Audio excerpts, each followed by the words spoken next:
get this adjusted a bit. It is Tuesday afternoon, just a little bit after 1 o'clock, and I'm thinking about continuing the conversation I had after burpees today about the restorative power of yoga, particularly hatha yoga, and most particularly in that Sivananda yoga, which is a yoga branch, hatha yoga branch that was founded by Swami Sivananda, actually founded by his disciple, and I don't quite remember his name. The difference is, we're so used to what we see yoga now as hot yoga, Bikram yoga, or which I'm very fond of, by the way. Maybe not Bikram himself, but that system and the heat. I don't think it needs to be done in the heat, but I like doing it in the heat. You definitely get a great workout, and you are holding a posture for a very long time. I don't remember how many there were total. I have his book next door, another room, and I'll look that up later. I want to say there was at least, I think there might have been over 20, and you hold each one for about 90 seconds, and you do it twice. It's a long class, it's a hard class. You couple that with the heat, and you're pretty pleasantly exhausted at the end of the class. It's a very good feeling. I really became addicted to Bikram yoga, and if it wasn't so expensive, and if I hadn't already been doing training for kettlebell sport, as well as just then beginning ultra running, maybe I would have stuck with it for a while longer. I did it every single day for well over a year without missing a day. Maybe I missed one or two. I doubt it, though. As you can tell from my video streaks going on, I am not one to skip days, not unless I have a really, really good reason. And not feeling like it isn't a good reason, because generally not feeling like it, once I get there, once I start moving, once I start doing something, I feel like it. So why judge an entire activity on how I feel right now? I know it's going to change. And if it doesn't change, I don't have to stay there. I don't think. Since I've never actually done that, I don't know. But I like to say I don't have to stay. I reserve the right to change my mind in any given situation, or I reserve the right to have my mind changed. If something presents me with new information, with just a new way of seeing, more insights into whatever is occurring, it's going to change. That's the nature of life. And it's also the essence of yoga and the essence of Buddhism as well, that life is change and that we suffer because we try to cling to the familiar. We want to keep things a certain way. We want to keep things pleasant. An occasional high, but let's avoid the lows. And life just doesn't work that way. And so psychologically, we end up suffering.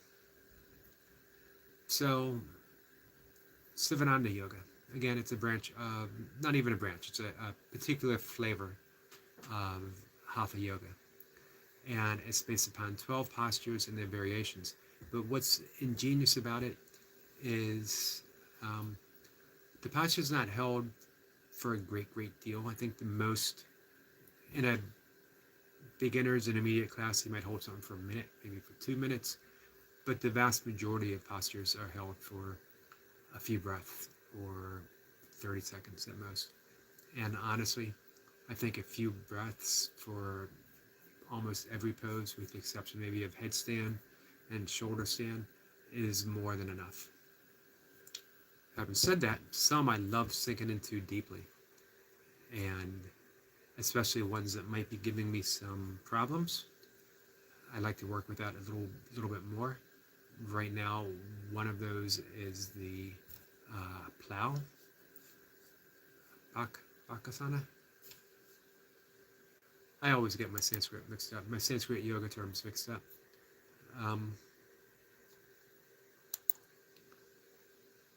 I got Google up here. So I can always, Halasana. Boy, I was way off. And I wrote about Halasana not too long ago as well. It is a pose because of tight hamstrings and a tight lower back. It is a problem. Was a problem pose for me. It's getting better and better because I'm spending more time, not just in it, but breathing in it, getting it to be comfort in the discomfort. That's the key to life, or acceptance of discomfort. I like thinking in terms of comfort of discomfort. Hello, how are you? I'm having a hard time seeing your name. Odom's Homestead, if I'm correct. If I'm mispronouncing it, I apologize. How are you, my friend? So yes, due to tight hamstrings and tight lower back, Halasana, the plow, always been a bit difficult for me, but I'm sinking into it deeper, I'm holding it longer, I'm breathing, and I'm good with that description of trying to be comfortable within that discomfort, breathing through the issues, and you'll find that carries over to so much through life. I'm glad to hear that you're good and you're on your lunch break. I hope you have time to eat well, rest, relax, have a good meal. I actually just finished my main meal for the day. In about another 2 hours or so, I'll have one last smaller meal, and I'll be done for the day. So, getting comfortable within discomfort in a yoga posture carries over to almost every aspect of life.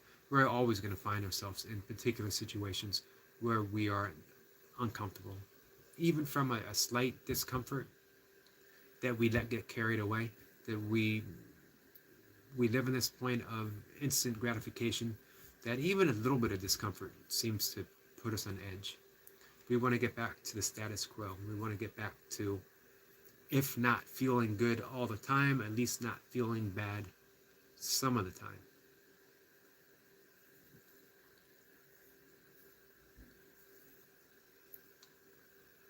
Odom's Homestead says, never eat, just watch live. I need to get back to work out myself. Always good to get some kind of motion in every day. I'm talking about yoga today, but it could just as easily, you could do some burpees, you can do pull-ups, dips, push-ups, and squats.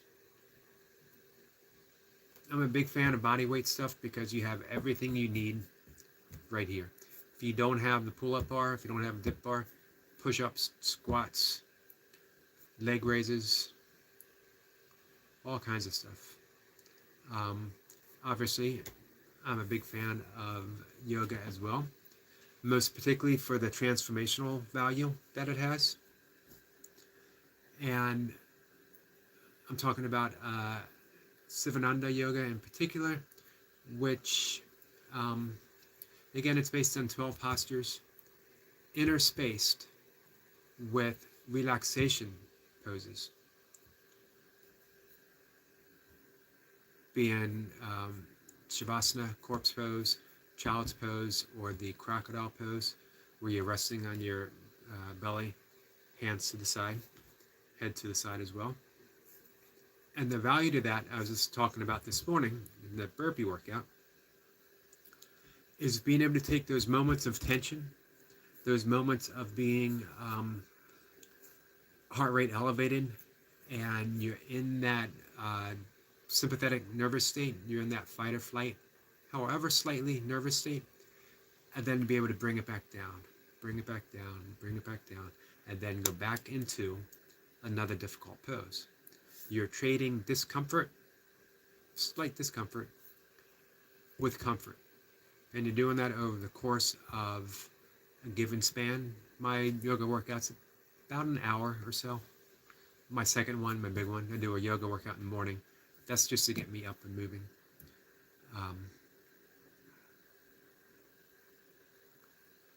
Odom Somsis says that I like using weights, but getting older, less energy. Yeah, I mean, I'm 58. I definitely can relate well to that. I used to love lifting weights, and I'm still all for it. I don't want to go to the gym. I don't have, I have probably 1,000 pounds of kettlebells in my basement. I don't have a whole lot of dumbbells, a few. I guess I could start lifting weights again. I do a little bit. I take out my kettlebells from time to time. Hey, Osiris is here. Hey, Derek. I'm actually adding on to what I was talking about this morning, that the power of relaxation and then going into a posture of discomfort and then back into relaxation, and how that has so much value to the rest of our lives. Because anytime we're under tension, anytime we're under stress, having that ability, and I always love that word responsibility, it's our ability to respond versus being reactionary, where we have no control, where we go from leveled off, little stress, all the way to Odom Homestead. It was great to have you here too as well. I appreciate you stopping in on your lunch break, and have a blessed day too, my friend. To be evened out and then find ourselves with that escalated tension, and then by the end of the day we're just ready to explode. You know, you have these little incidences happen that you sort of shrug off, but they stay with you a bit, a little longer than they should. And then you have, you know, you're out in traffic, something sets you off, and you're at 9 on a scale of 1 to 10. You escalated from 3 throughout the day. You get in your car, you're at a 7, someone cuts you off, and all of a sudden you're at a 9.9, almost at a rage. And the person that cut you off is in a rage as well, and it just gets to be an unbearable situation for everyone concerned. To have that ability to go from 9.9 down to 3 in an instant, that's responsibility. And we can train that. We can train our nervous system to go from sympathetic to parasympathetic, or from parasympathetic to sympathetic. Sometimes we need that stress. Sometimes we need that little bit of, Osiris says, ebb and flow. Exactly. It's the nature of the Tao. There's nothing the matter with cortisol, adrenaline, any of the common hormones that we associate with stress, because we need them to get our day started. We need that fight or flight. When we're starting a workout, when we're starting a 20-minute burpee session, when we're starting to do a workout class, we need that motivation, that inner motivation, but that natural hormonal chemical motivation that keys you up. I used to feel that before a race. And it can be a little unsettling until you start moving, and then you settle into it. But to have that ability, and you can use the breath, yoga specifically trains you for that.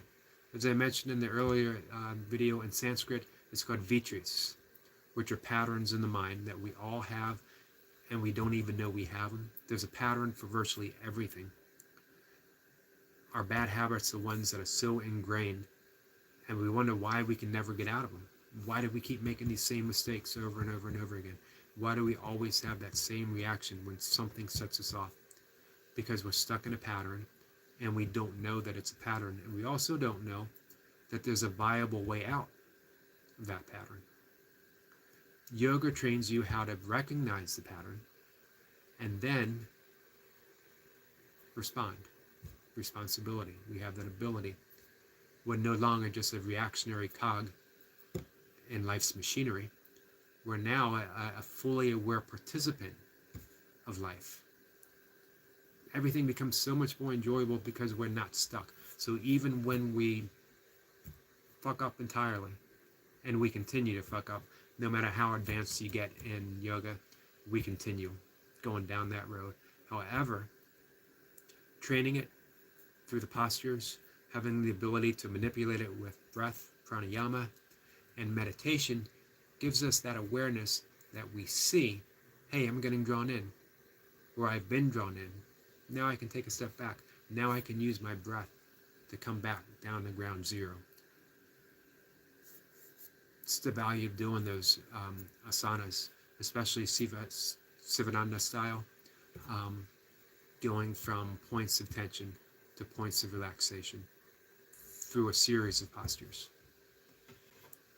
Doesn't have to be long, but the restorative power of yoga is just so valuable for every aspect of your life.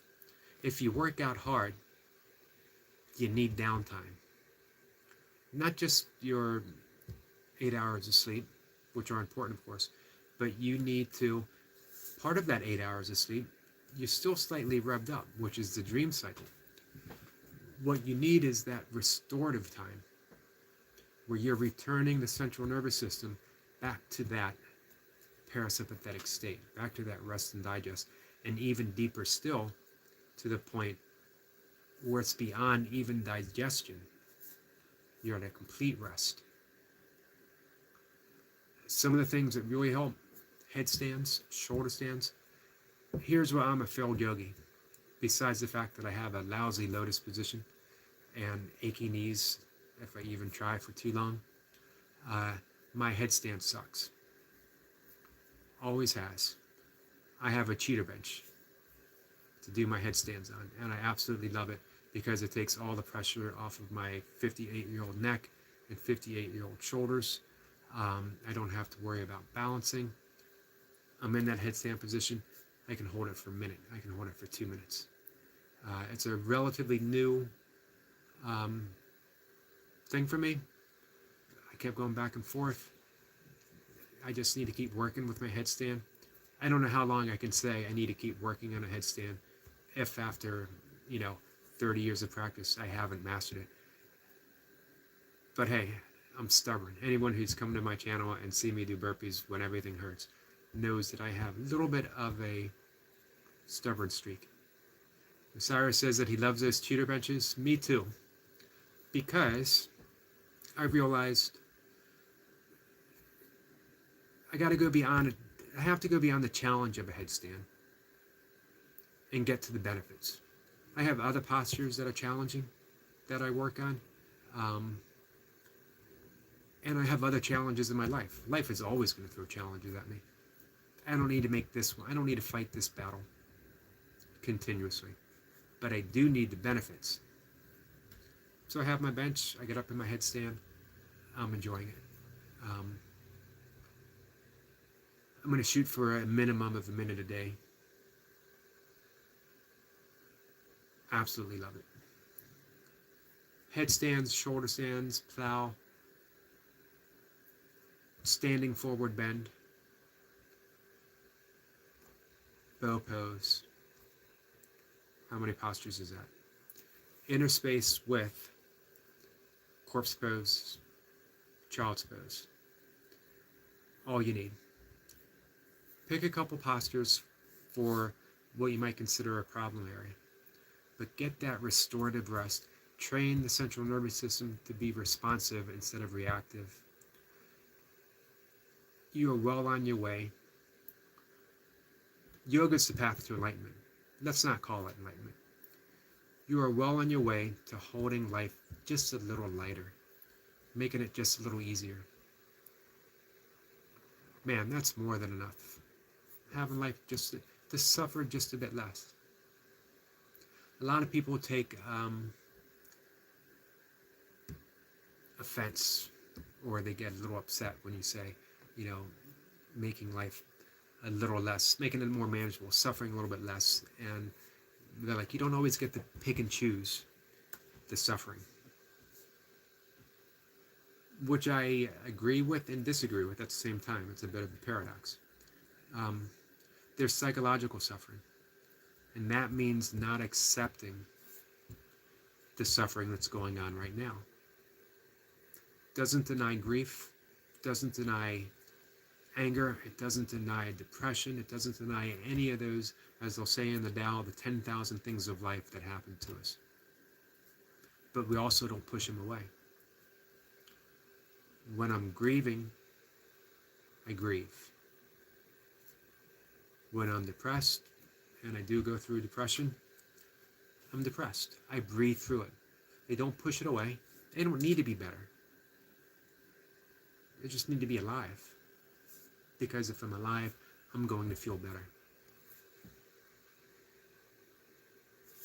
Osiris, in his infinite wisdom, says, I'd like to work towards having better problems, and that's ingenious. That is something that I'm going to steal and put in my writing and my blog, but I will give you full 100% credit for it. Yeah, better problems. Or to hold our problems a little more lighter. This is the wonderful thing about awareness. Everything shifts, everything changes when you're aware of it. At the same time, it doesn't chase it away. It just brings that light to it. And in that light, we see avenues of dealing with things that were absent before. I mentioned Ken Keyes, the self-help author of decades ago, 1970s, who many people didn't realize when they would hear him talk. He was such a happy guy. New York Times best-selling author, The Handbook of Higher Consciousness. Some critics would say it was Buddhism light, which who cares?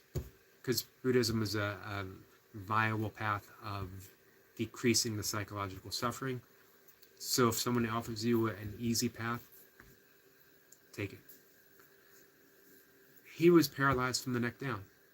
He had early adult polio. I think he was in his 20s when he got it. This was in the 1950s or so. And ended up being paralyzed from the neck down. You would never know it when you listen to him on the radio, or you listen to any of his recordings. He's such a happy guy. And those who knew him said he was that way 24/7, all the time, that he could be down, but he knew that wasn't the bottom. It's just being down. He talked about elevating our demands to preferences. We go through life demanding. I don't want this. I don't want to feel this way. I don't want this to happen to me. I don't want this to happen to you. I don't want this to happen to anyone. Demand, demand, demand. In yoga, they say we're guided by our, not just guided, but we ping pong between aversions and attractions. Consciousness has 3 ways of working with things.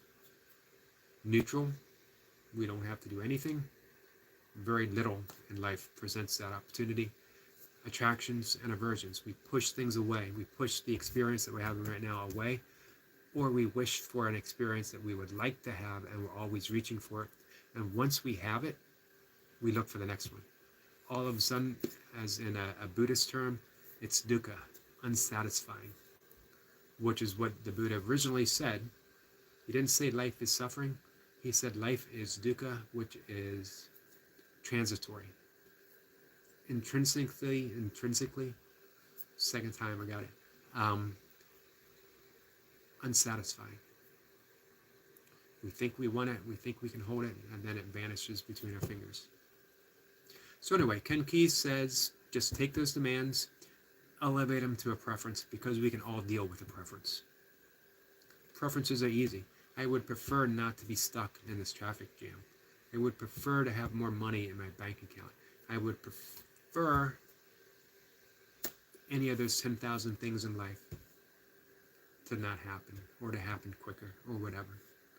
life's just a little bit easier. And you know what? If that's all you get from your yoga practice, if that's all you get from your meditation, you're doing pretty good.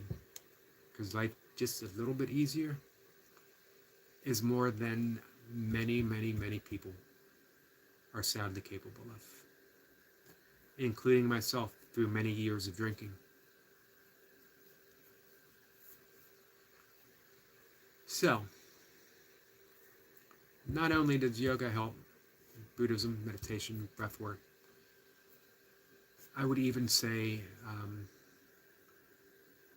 different forms of religion, if they're taken as a path. If you worked at your Christianity the way a Buddhist works on Buddhism or a yogi works on yoga, I think it would offer a valuable and viable means of reducing our psychological suffering. Osiris says, one of my favorite lessons, change just keeps coming. Hold your problems more gently.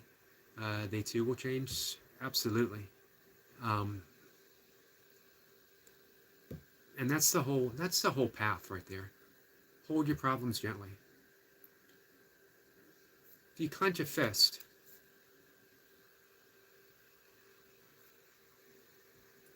everything is stuck. You can't hold anything with a clenched fist. You can't feel the wind on the palms of your hand. Everything's tense. If you open it,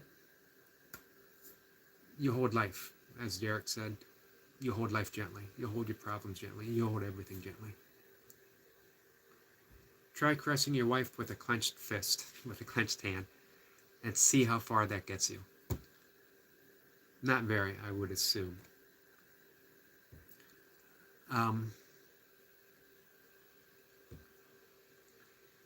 As well, as I mentioned, training that central nervous system, getting that deep, deep rest, just is invaluable to our physical training. If you're pushing hard on your workout sessions, but you're not getting that downtime, and again, I don't just mean sleep, but you're just bringing that central nervous system to its low ebb, you're not fully going to recover, which is why so many people end up suffering from overtraining syndrome. I think the thing, I'm often given warnings. People watch me work out and they'll say, you do it every day. You need to take a day off. It's one of the laws of training. Don't train every day. And after probably 30 years of training every day, maybe they're right, or maybe they're not. I always mention, because I'm not competing in ultra running anymore. I'm not competing in kettlebell sport. I'm not Olympic lifting. I'm not doing martial arts any longer. My training is my training. It's what I'm training for. That's my event. So I show up every day and I do it. Every day is not 100% all out. But I really need to stress the amount of downtime that I get through my twice daily meditation sessions, my twice daily yoga sessions, my walks in nature, working really hard on the quality of my sleep after suffering for 2 years of some really horrendous sleep issues.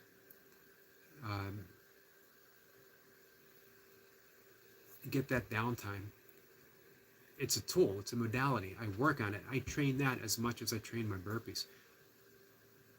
You need to find something. Tai Chi, Qigong, one of the soft styles of martial arts, meditation, pranayama, yoga, something that will offer the soothing benefits to the central nervous system. Bring that level of adrenaline down and down and down and down every day. And again, I mentioned just a few yoga poses. You can do the sun salutation, followed by headstand or shoulder stand. Headstand if you got the cheater bench.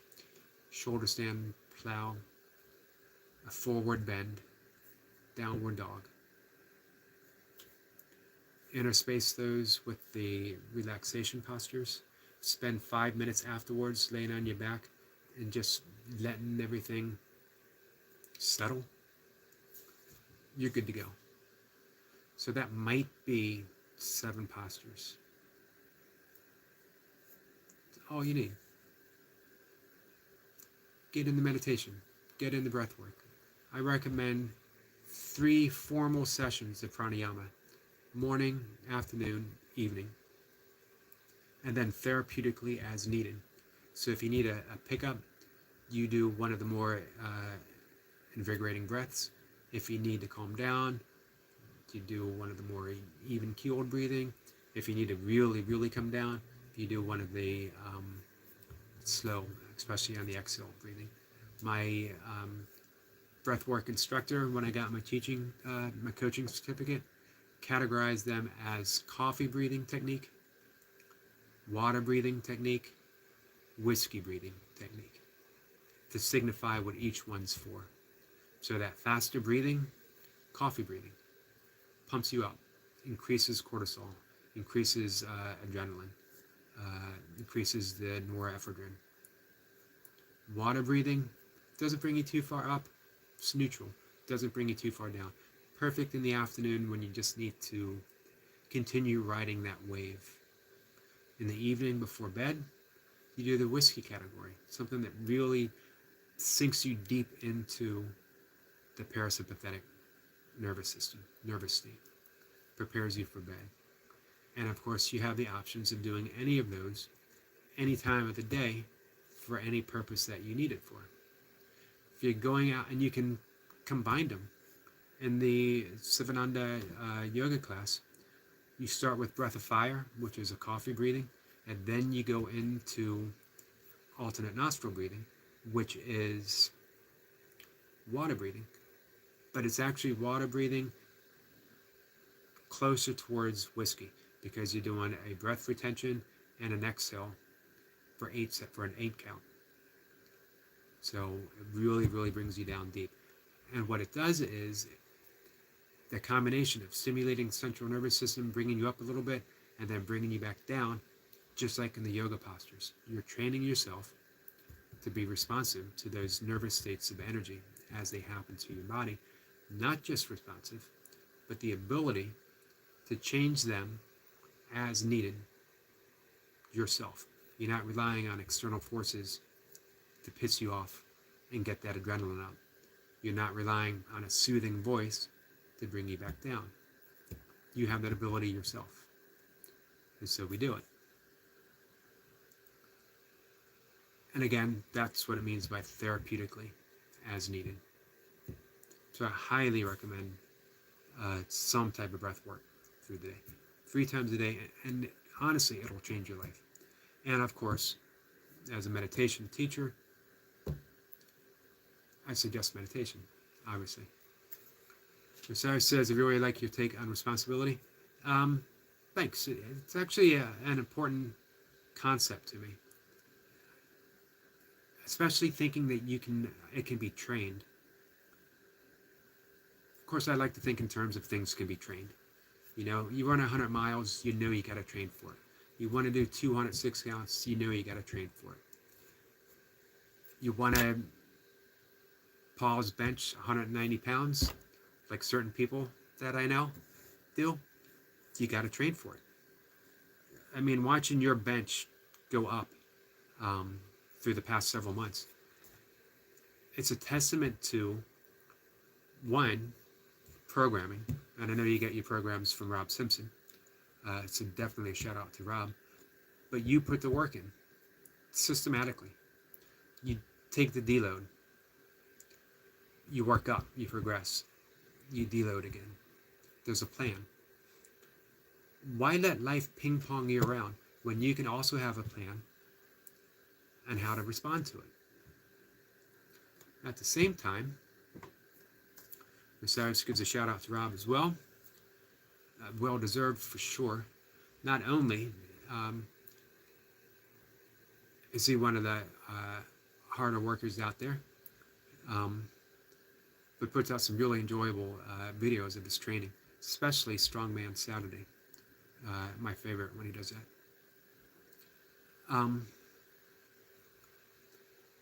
Again, I mentioned before, I have people in my friends in my non-duality circle who will point out that you can't train for awakening.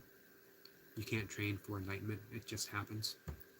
And I always refer back to the Buddhist author and writer Jack Kornfield, who agrees 100% that awakening is an accident. However, meditation, yoga, make us accident prone. So maybe the responsibility that I'm talking about is an accident, but our training makes us accident prone. It makes it more likely that we are going to respond in a manner that makes us happier. I'm happier when I respond to